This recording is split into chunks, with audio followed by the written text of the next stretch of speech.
Hey, we are going to be performing suctioning today. First and foremost, I would perform hand hygiene, make sure that I had the correct patient by 2 patient identifiers.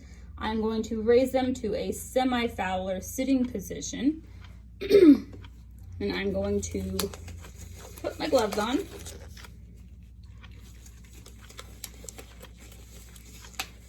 I would put my gown on, my mask on. We are going to drape our patient with a linen saver cloth.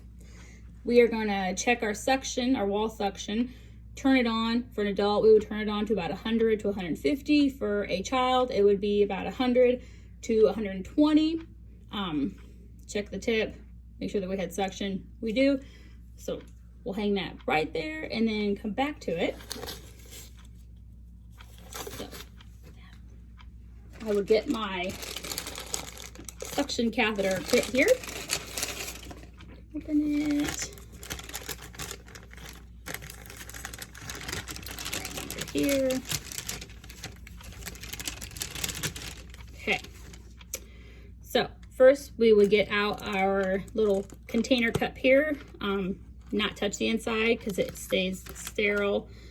We would take our sterile saline, dump some out, and then put some into our container. Get that out of the way. Then we would put on our sterile gloves. Like so. Under the cuff. So, sterile gloves are on. I am going to take out my catheter. We are going to maintain a sterile catheter and gloves at the moment and measure. We would, for the nasopharyngeal, we would measure from the nose to the earlobe. For the oropharyngeal, we would measure from the mouth to the earlobe. Both of them is about 3 to 4 inches.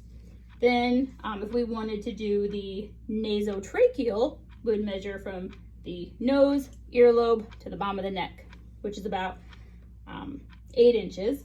If we wanted to do oropharyngeal, we would measure from the mouth to the ear to the bottom of the neck, which is about 6 inches or so. We would mark or take note where that measurement was on our catheter here. We would wrap it around our dominant hand, and then we are going to grab our suction and hook this end up to our suction. So that's on suction. Make sure it works. So we are going to put it into our sterile saline. That will lubricate it. We will plug it up, suction up a little bit, clears it out, and again helps lubricate it. We would insert it if we were inserting it in the nasopharyngeal. Insert it to our mark, and as we come out, we would plug it for suction and then rotate it as we pulled it out. And if we did the mouth, same thing. We would not clamp it on our way in.